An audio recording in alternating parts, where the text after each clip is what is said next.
입니다.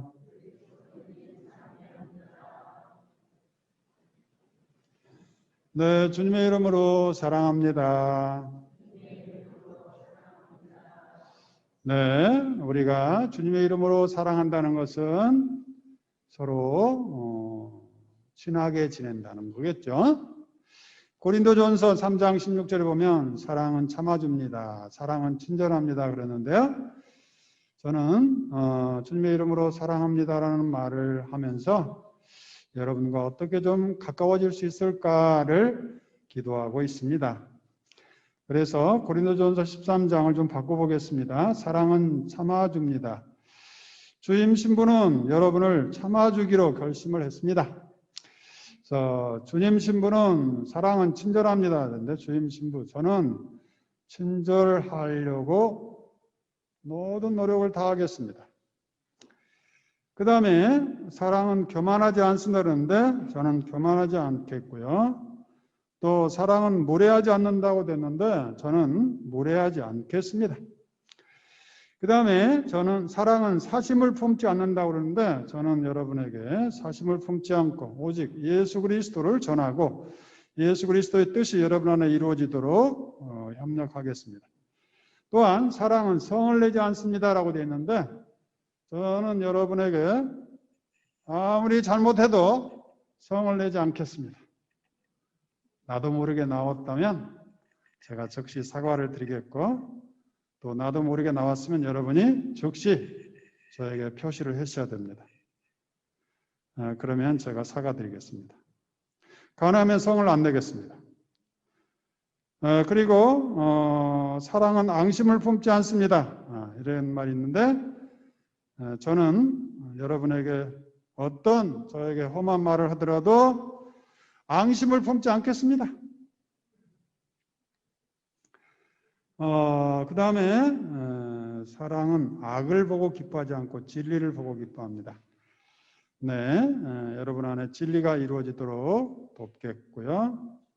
사랑은 모든 것을 덮어주고 그래요.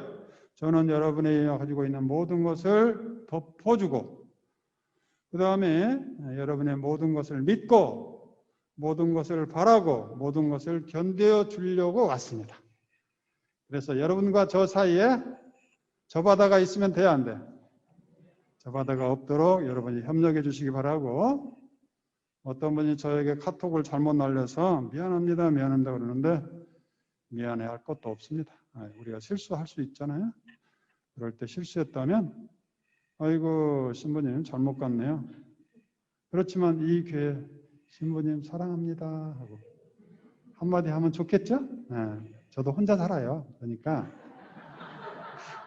여러분이 사랑한다고 좀 해주면 좋겠죠. 네. 그래서 우리의 실수를 전화위복해서 우리가 좀 더 친해지는 사이가 됐으면 좋겠습니다. 우리가 실수하지 않으면 너무 멀어져 버려요. 근데 어린아이들이 실수를 1000번 정도 해야 걷는다고 그러잖아요.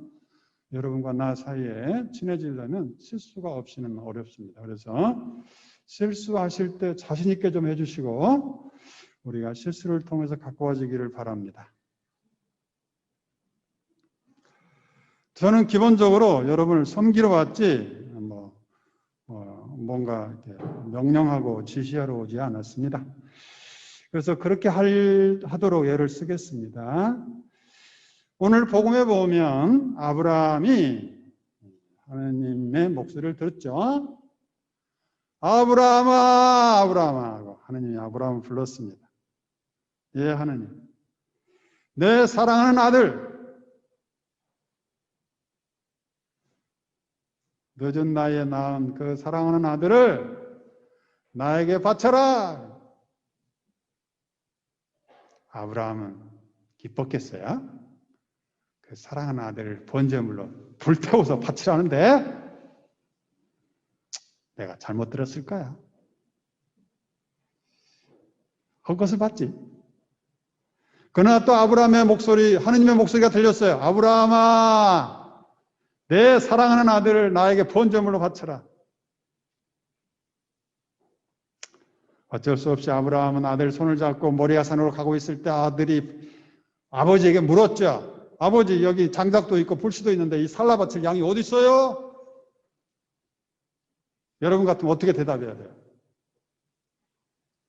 너를 살라바칠 거야. 이런 말 할 수 있어요? 없어요. 사랑하는 내 아들을 어떻게 살라바친다고 말할 수 있나? 그때 하느님은, 아브라함은 뭐라고 했어요? 하느님께서 마련하신단다. 믿음의 조상 아브라함이 우리에게 전해준 기쁜 소식은 바로 이겁니다. 우리가 어렵고 힘들고 뭔가 앞이 캄캄할 때 하느님을 믿어야 돼요. 어떤 하느님? 하느님께서 우리의 앞길을 마련해 주신다는 믿음입니다. 이 믿음이 우리를 살리는 거예요. 코로나가 어렵습니까? 경제적으로 어려워요? 이웃관계가 어려워요? 그때 주님께서 우리의 앞길을 마련해 주실 것이라는 굳은 믿음이 우리의 이 현실을 헤쳐나갈 수 있는 힘과 용기를 주는 거예요. 그런 우리에게 주님께서는 우리 귀에 대고 속삭이시는 거예요. 내 믿음이 너를 살렸다. 믿음만이 우리를 살리는 거예요. 우리의 능력이, 우리의 재산이, 우리의 좋은 인간관계가 우리를 실망 많이 시켜줘요. 그러나 오직 한결같은 것은 바로 주님께서 우리 안에 살아계시면서 우리의 앞길을 마련해 주신다는 그 믿음이 우리를 살리는 거예요. 아브라함은 얘야 하나님께서 마련해 주신단다. 야훼 이래 라고 선포하면서 아들을 살라 바치려고 칼을 쫙 뺐는데 또 하느님의 목소리가 들렸죠. 뭐라고? 아브라함아, 아브라함아, 멈춰라. 그 순간 하느님은 아브라함이 자기 아들을 자기 손으로 살해하고 번제물로 바치고 일생 동안 살 수 있겠어요? 살 수 없죠. 아들을 죽인 아버지가 어떻게 살아요? 그걸 간판한 하느님께서는 아브라함이 할 수 없는 일을 당신이 하기로 결심하신 거예요. 그래서 아브라함을 부른 분도 하느님이지만 아브라함이 자기 죄를 씻기 위해서 번제물을 바치는 그 행위를 아브라함이 할 수 없기 때문에 하느님께서 대신 하기로 결심한 게 바로 우리 구원의 기쁜 소식입니다. 그래서 하느님은 당신 아들 예수 그리스도를 우리의 죄를 완전히 없애버리시려고 당신 아들을 십자가에 바치기로 결심하신 거예요. 이게 하느님 사랑의 노래입니다. 이것을 믿고 우리는 매일 주님 사랑 때문에, 주님의 이 한없는 사랑 때문에 그분 사랑으로 다시 일어서고 하나님께서 이렇게 당신 사랑의 역사를 늘 새롭게 쓰시면서 나를 마련해 주시는구나 하고 믿고 희망하고 또 사랑의 발걸음을 한 걸음 뛸 수가 있는 거죠. 이것을 바로 오늘 복음의 제2 독서에서는 이렇게 설명해 주고 있습니다. 그분은 하느님께서 우리 편이신데 누가 우리를 대적하겠습니까? 당신의 친아드님마저 아끼지 않으시고 우리를 위해서 목숨까지 내어주신 분인데 어찌 아드님과 함께 모든 것을 우리에게 베풀어 주지 않겠습니까? 누가 우리를 단죄할 것입니까? 돈이 우리를 단죄합니까? 돈이 우리를 궁지에 몰아요? 뭔가 누군가가 날 인정받지 못한 게 나이가 비참한 죽을 노릇입니까? 무엇이 우리를 단죄합니까? 무엇이 우리를 그리스도의 사랑에서 떼어놓을 수 있겠습니까? 천만에요. 어떤 사람은 돈을 투자하다가 1,000만 원 날렸어요. 그러면 그 1,000만 원 생각하면서 죽어야 됩니까? 잠 못 자야 돼요? 1,000만 원 날린 것도 어딘데? 잠까지 못 자고 건강까지 잃어버리면 되는 거예요? 비싼 낙구품을 냈다고 생각을 하고 이것을 통해서 좋은 교훈을 얻고 주님께서 내 앞길을 새롭게 마련해서 앞으로 1,000만 원이 2,000만이 될 수도 있고 1,000만 원 잃었던 이 경험이 이력이 될 수 있다는 새로운 꿈을 품는 것, 이것이 바로 신앙인의 힘 아닙니까? 무엇이 돈이 우리를 실망시키고 단죄합니까? 인간관계가 단죄합니까?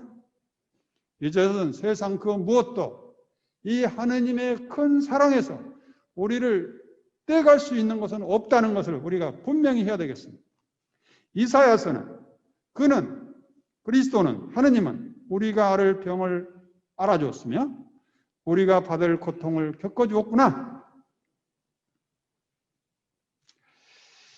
그를 찌른 것은 우리의 반역죄요. 십자가에 그분을 매달린 것은 우리의 반역죄요. 그를 으스러뜨린 것은 우리의 악행이었다. 그 몸의 채찍을 맞음으로써 우리를 건강하게 성하게 해주셨고 그 몸에 상처를 입음으로써 우리 병을 고쳐주었구나. 바로 우리 주님께서 우리가 늘 죄를 질 때마다 없애주시려고 늘 함께 하신다는 게 우리의 믿음입니다. 그래서 우리는 더 이상 부끄러움과 죄책감에 휘달리지 않고 오늘 새롭게 주님 사랑의 역사에 참여할 수 있는 것, 바로 아브라함을 불렀던 하나님의 목소리였고 바로 오늘 복음에서 나타난 하느님의 말씀입니다. 너는 내 사랑하는 아들, 마음에 드는 아들이니 너희는 그의 말을 들어라. 우리 모두가 다 오늘 새롭게 하나님의 자녀로 탄생하는 겁니다. 하나님의 아들, 딸로 탄생하는 거예요. 무엇 때문에? 하나님의 은총으로. 어떤 은총이요? 당신 아들을 십자가에 매달려 죽이는 그 거룩한 희생의 제사의 덕분에 내가 내 죄책감에 시달리지 않고 내 과거의 약점에 짓눌려 있지 않고 내가 새롭게 오늘 하나님 구원 역사에, 사랑의 역사에 하나님이 나를 사랑하고 내가 하나님을 사랑하는 역사에 참여할 수 있는 것입니다. 그래서 우리는 사랑의 노래를 부를 수가 있어요. 우리가 사랑의 노래를 부르도록 초대받고 있는 거예요. 늘 기뻐하고 늘 감사하고 늘 주님과 일치하는 소통의 관계, 기도의 관계에 놓이면서 주님, 아직도 주님은 저를 사랑하십니까? 그래, 나는 너를 사랑한다. 이 주님의 목소리를 끊임없이 나에게 선포하면서 내가 하나님 사랑의 역사의 현장이라는 것을 내 스스로가 선포해야 됩니다. 그러나 많은 사람들이 자기 자신을 비하하고 함부로 대하고 무시하고 나는 안 돼, 나는 부족해, 나는 머리가 나빠, 나는 못생겼어, 이런 부정적인 말을 끊임없이 외치고 있어요. 자, 오늘 주님께서 타볼산에서 기도하고 있을 때 어떻게 됐어요? 그때 예수님께서 십자가 하면서 슬피 울었나요? 그렇지 않아요. 십자가의 죽음을 앞두고 주님이 바라보는 건 뭐예요? 아버지 하나님께서 당신 자신을 환하게 빛나게 해주는 걸 바라보고 있는 거예요. 무엇을 바라보냐가 따라서 내 인생이 결정되는 거예요. 내가 과거에 돈 잃은 것만 늘 생각하고 바라보고 있으면 우울증에 걸려서 죽는 거예요. 또 가족 중에 배우자가 뭔가 투자를 해서 잘해보려고 했는데 그거 좀 돈 잃었다고 내 돈 하면서 가족을 괴롭히는 사람이 있어요. 그것이 무슨 도움이 됩니까? 다 실수할 수 있고 잘해보려고 하는 것인데 그걸 계속 돈 내가지고 사람을 비참하게 하고 의기소침해하고 열등감을 다시 조장하게 할 필요가 있어요? 같이 살 바에야 여보, 우리 비싼 납부금을 냈다고 생각하고 다시 한번 해봅시다. 이런 말 해주면 얼마나 좋아요. 그리고 그 1,000만 원이 앞으로 2,000만이 될지 3,000만이 될지 하느님만이 아시는 거 아닙니까? 우리 다시 한번 해보면 그걸 바라보면서 생각해 봅시다. 빛을 향해서, 희망을 향해서 늘 바라보고 그걸 생각하며 그것이 이루어지도록 하면 그런 가정이 성가정 아닙니까? 우리 주님도 빛을 바라보고 있어요. 빛을. 앞으로 닥칠 십자가를 앞두고 지금 빛을 바라보고 있는 거예요. 내 십자가, 아이고 내 칼이 찔리면 어떻게 되나, 내가 그걸 어떻게 참을 수 있을까? 비참한 상황 바라보면 예수님도 아마 우울증에 걸렸을 거예요. 그러나 예수님은 늘 무엇을 바라보느냐 중요한 거예요. 무엇을 바라보? 아버지를 바라보고, 아버지 하느님이 나에게 어떤 빛과 영광을 주시는지, 모습이 화사하게 빛나고 거기다가 탈출기에 가장 유명한 인물인 모세를 등장시켜서 하나님께서 모세를 만나게 하셨어요. 모세와 같은 이스라엘 백성을 노예 상태에서 자유롭게 했던 그 모세와 같은 일이 그대의 십자가의 순환을 통해서 이루어질 것이라는 믿음을 확신시켜 준 거예요. 엘리야를 등장시켜서 엘리야가 이스라엘 백성들이 이 우상숭배, 돈의 우상숭배에 빠져 있을 때 하느님만을 믿게 하는 그런 거룩한 일을 하셨는데 우리 인간이 죄에서 벗어나서 하느님을 믿고 찬양하는 자유로운 인간이 될 수 있도록 그대의 순환이 그런 소중한 일을 할 것이라는 믿음을 심어주는 게 바로 엘리야의 등장입니다. 이처럼 하느님께서는 순환을 앞둔 예수님에게 무엇을 바라보고 무엇을 묵상하고 무엇을 마음에 품을지를 알려주고 있는 거예요. 그래서 예수님도 당신이 순환을 앞두고 비참한 상황이지만 그것을 묵상하고 그것을 바라보고 슬퍼하지 않고 빛을 바라보면서 영광의 하느님의 나라를 바라보면서 언젠가 이루어질 그 빛을 바라보면서 당신 빛으로 가득 차 있는 거예요. 미래에 있을 일을 현재 이미 누리고 있다는 겁니다. 우리에게는 이런 놀라운 하나님의 은총이 있어요. 앞으로 이루어질 일을 상상으로 땡겨버리는 거예요. 내가 그것이 이루어졌다고 믿고 기뻐해버리는 거예요. 슬픈 일을 당하면서 우울하게 하는 것도 내가 스스로 할 수 있는 거고 기뻐한 일을 상상하면서 미리서 기뻐해버리는 것도 내가 할 수 있는 거고 이것이 우리 인간이 가지고 있는 메타인지라고 하는 거예요. 메타인지. 내가 지금 비참한 상황이지만 내가 지금 비참한 상황이 있네.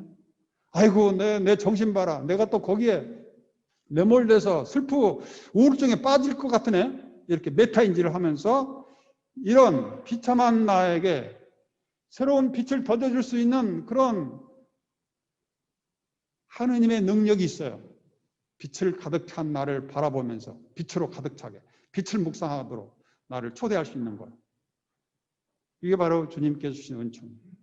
주님이 빛을 바라보듯이 우리도 빛을 바라보고 나의 영광스러운 때를 성공한 때를 바라보고 우리 배우자가 지금은 좀 어렵지만 언젠가는 잘 나갈 때를 좀 희망해 주면서 여보 당신은 주님의 은총으로 잘 될 거예요. 내가 이렇게 기도하고 돕고 있잖아요. 이런 말 해주면 얼마나 좋아요. 이게 성가장 아닙니까? 그런데 배우자를 함부로 대하고 함부로 말하고 내리깎고 그래서 무슨 도움이 됩니까? 그것이 바로 다 자기에게 다 돌아오는 거예요. 그래서 이제는 한마디 하더라도 주님께서 하시는 말씀처럼 네, 당신 믿음이 당신을 살렸어. 당신 믿음과 기도가 우리 가정을 살렸어 하고 이런 거룩한 말을 하면서 우리 가정이 늘 빛으로 가득 차기를 바랍니다. 그리고 주님께서는 시각적으로는 빛을 바라보지만 청각적으로 무엇을 듣고 있어요? 너는 내 사랑하는 아들, 마음에 드는 아들이다. 우리 모두가 다 그렇잖아요. 세례받고 하나님의 자녀 아니에요? 나는 아무것도 아니에요? 나는 세상의 쓰레기예요? 천만의 말씀. 나는 하느님 앞에만 설 때 언제든지 주님께서 너는 내 사랑하는 아들, 내 사랑하는 아들, 내 사랑하는 딸이라고 늘 들려주시는 거예요. 주님께서 늘 나와 함께 계시면서 들려주고 싶은 말이 뭐예요? 우리 죄를 적으려고 계시는 거예요? 주님이 그렇게 쪼잔한 사람이에요? 할 일도 없어요?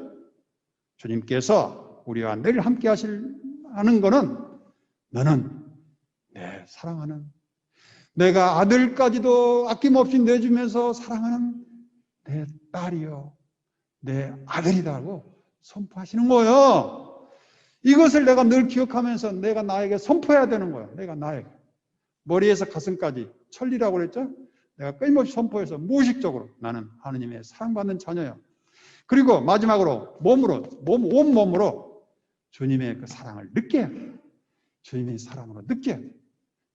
주님께서 빛을 보여주시고 영광을 보여주시고 영광의 미래를 보여주시고 그것을 미리서 맛보게 해주시고 그다음에 주님의 사랑받는 자녀로서의 그 정체성에 늘 귀로 듣게 하시고 온 몸으로 아버지와 일치하는 아버지의 사랑을 받는 그 기쁨에 충만하게 하는 것.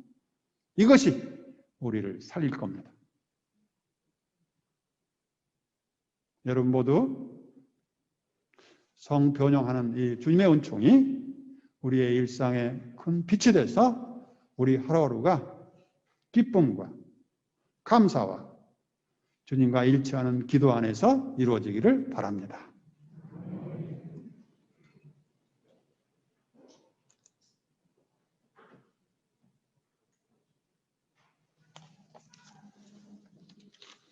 일어서